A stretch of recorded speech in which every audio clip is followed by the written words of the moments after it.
Welcome to Independent American Forum. Today I'm going to talk about something that I believe is a threat to our democratic republic, and that is that many Americans do not understand the need for evidence and logic in intelligent public discourse. Now, in order to explain this just a little bit further, I'm going to go back to the year 399 BC.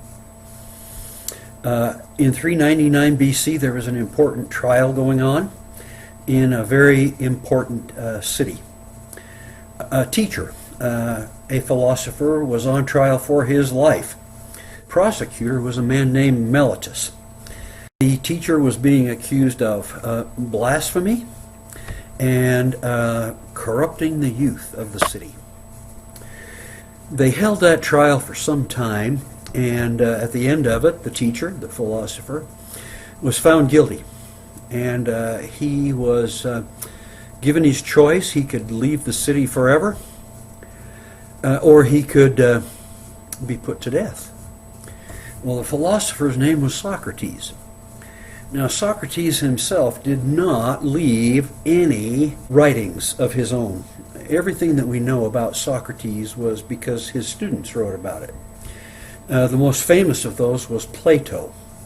And Plato wrote two books where they're all about Socrates. The first of those is called The Apology of Socrates.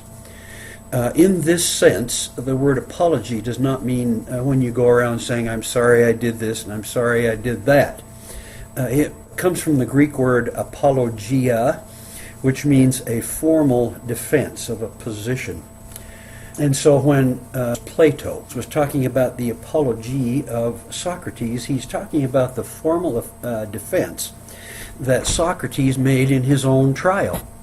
Among other things, Socrates said, the leaders of Athens, that was the city, do not deserve to be leaders here. First of all, they can give no coherent reason why they're any wiser or any better leaders than anybody else. And second of all, they cannot even carry on an intelligent, logical debate because they don't understand what that means. And that was really the reason that they had him on trial for blasphemy and for corrupting the youth of the city. In that defense that Socrates made, there's a famous speech that's called the gadfly speech. And Socrates said, I'm like a gadfly in the state, the city-state, Athens, is like a noble steed. Because of its very size, it's hard to get it to stir to action and to change something. And so it needs a gadfly who's going to come and bite it and sting it and stir it up to action.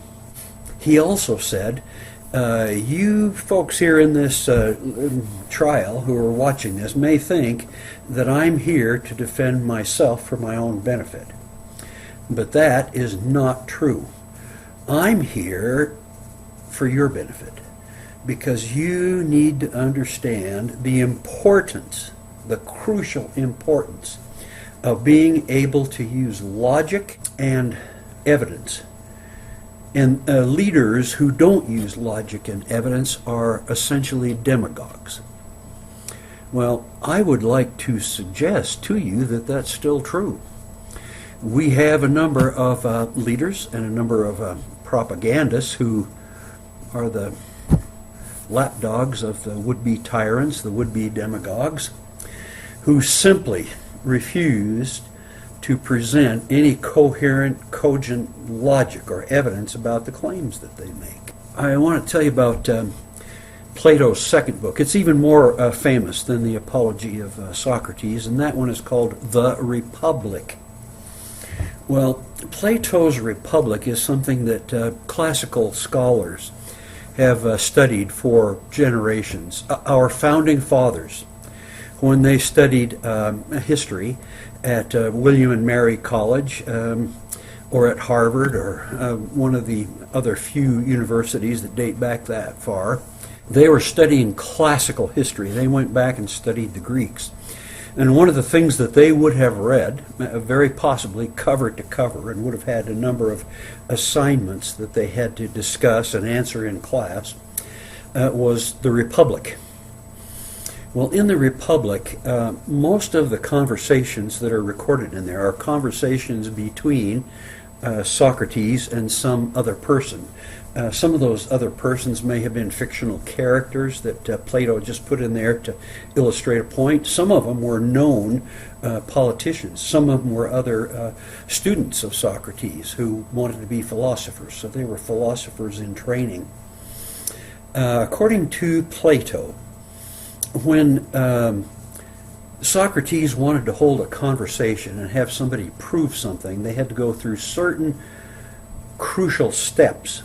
And without going through those steps, he didn't think that they were holding a real logical debate. So here are the steps. Number one, the person making the contending, wanting to prove something, had to first of all make a thesis statement. Here's what I'm trying to prove. And then the second thing was that person had to define his terms carefully, so that he couldn't change his terms sort of mid-argument and then go back and do that. And that happens a lot it's a logical fallacy. I can't remember what the name of that logical fallacy is, but that happens in a lot of public discourse. Well, then the next thing that happened was that the person had to present logical arguments. And Socrates kind of listed some of the kinds of logical argument that he thought were appropriate. First, deductive reasoning. Well, Socrates and Plato and Aristotle thought a great deal of deductive reasoning. Sometimes their deductive reasoning was just brilliant. Other times it was kind of flawed. But we'll leave that for another time to discuss that. Another kind of argument that Socrates considered useful was what they call analog. That's Socrates' word, not mine. Analog means reasoning by analogy. For instance, if you could show that something happened a certain way in nature, then the next time you looked at a phenomenon in nature, it's very likely that it would occur in an analogous way to the way it occurred the first time. So Socrates called that analog. I guess I'd call that analogous reasoning. A third way is inductive reasoning. We were talking about phenomena in nature. If something happened one way in nature and you had observed it and a number of other people had observed that, and then the second time it happened that way, and then the third time it happened that way, and then the fourth time it happened that way, well, by the time you got to 100 or something, you could logically conclude that this is the way things usually happen in nature, and that's called inductive reasoning. Reasoning from a mass of observations to find a conclusion that you hope is always true. It's not always true in inductive reasoning, but nearly always, and you can kind of conclude that it probably happens that way. Well, at the end, then you had to kind of sum up and say that you had kind of proved your case.